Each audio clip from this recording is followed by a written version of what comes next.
বাংলাদেশের পশ্চিমবঙ্গে সীমান্তের কাছে একটি ছোট্ট গ্রাম গোপনে এক জঙ্গি সংগঠন আস্তানা গড়ে তুলেছে। তাদের প্রধান লক্ষ্য ছিল বাংলাদেশের বিশৃঙ্খলা সৃষ্টি করা, কিন্তু তাদের পরিকল্পনা থেমে যায় বাংলাদেশ গোয়েন্দা সংস্থার কারণে এবং বাংলাদেশ সেনাবাহিনীর কারণে।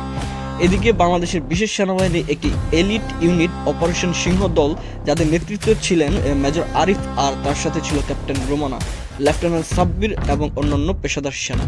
এই ইউনিট মিশনের ছিল ভারতের এক সীমান্তবর্তী অঞ্চলে বন্দী হওয়া বাংলাদেশি নাগরিকদের উদ্ধার করা, যারা জঙ্গিদের হাতে আটক ছিল।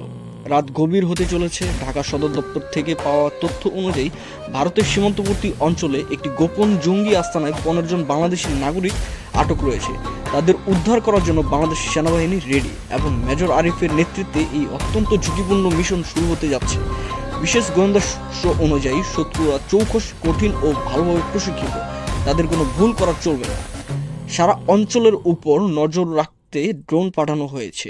সেনা দলের কাছে অস্ত্র সরবরাহ করা হয়েছে, যা মাত্র কয়েক মিনিটের জন্য শত্রুদের ধরাশায়ী করতে পারে। ঘন জঙ্গলে ঢোকার জন্য বিশেষ স্টেলথ প্রযুক্তির ড্রোন মোতায়েন করা হয়েছে, যাতে তারা অক্ষত অবস্থায় সন্ত্রাসীদের কাছে পৌঁছাতে পারে। একটি সেলফোন থেকে আসা সংকেতের মাধ্যমে রাত 2:30 অভিযান শুরু করা হয়। মেজর আরিফের নেতৃত্বে অপারেশন সিংহ দলের সদস্যরা জঙ্গল দিয়ে নিরিবিলি এগিয়ে চলছে। রাত অন্ধকারে তাদের স্টিলের মতো নিঃশব্দ পদাচরণের শব্দও বের হয় না, এতটা নিঃশব্দ যে শত্রুরা তাদের আশেপাশে থাকা সত্ত্বেও বুঝতে পারেনি। হঠাৎ একটি হেলিকপ্টার থেকে স্পটলাইট এসে শত্রুদের গোপন আস্তানার দিকে পড়ে। এটা ছিল অফেন্সিভ স্ট্রাইক মুহূর্ত। সন্ত্রাসীরা সাড়া দিতে না দিয়েই মেজর আরিফ ও তার দলের সদস্যরা তীব্র গুলির ঝড় শুরু করে। ড্রোনের সাহায্যে তাদের অবস্থান নিশ্চিত করা হয়েছে। অবিলম্বে সন্ত্রাসীদের অবস্থান থেকে 100 মিটার দূরে একের পর এক বিস্ফোরণ ঘটানো হয়। গ্রেনেড, স্টান গ্রেনেডের মধ্যে টিমের সদস্যরা এগিয়ে যায়। একটি টর্চ লাইটের ঝলকে মেজর আরিফ লক্ষ্য করেন সন্ত্রাসীরা পালানোর চেষ্টা করছে।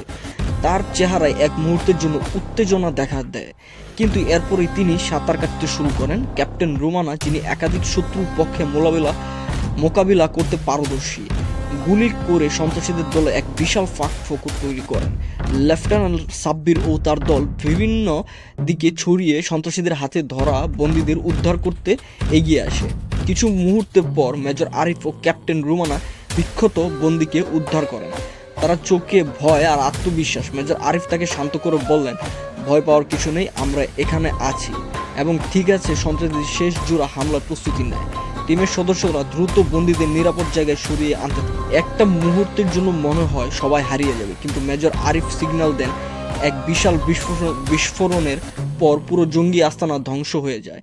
টিম উঁচু মাউন্টেনের উকি দেয় আর অপারেশন সিংহ দলের সদস্যরা উদ্ধার হওয়া বন্দীদের নিয়ে হেলিকপ্টারে নিরাপদে ফিরে আসে। পেছনে পড়ে থাকে জঙ্গিদের ভাঙা আস্তানা আর দলের সদস্যদের বুকে ভরা গর্ব। এর আগেও এ ধরনের অনেক মিশন সফল হয়েছে, কিন্তু এবার ছিল এক নতুন অধ্যায়, যেখানে শত্রুদের গা ছমছম করা অন্ধকারে বাংলাদেশ সেনাবাহিনীর তাদের সাহসিকতা ও দেশপ্রেম এক নতুন ইতিহাস লিখে রেখেছেন।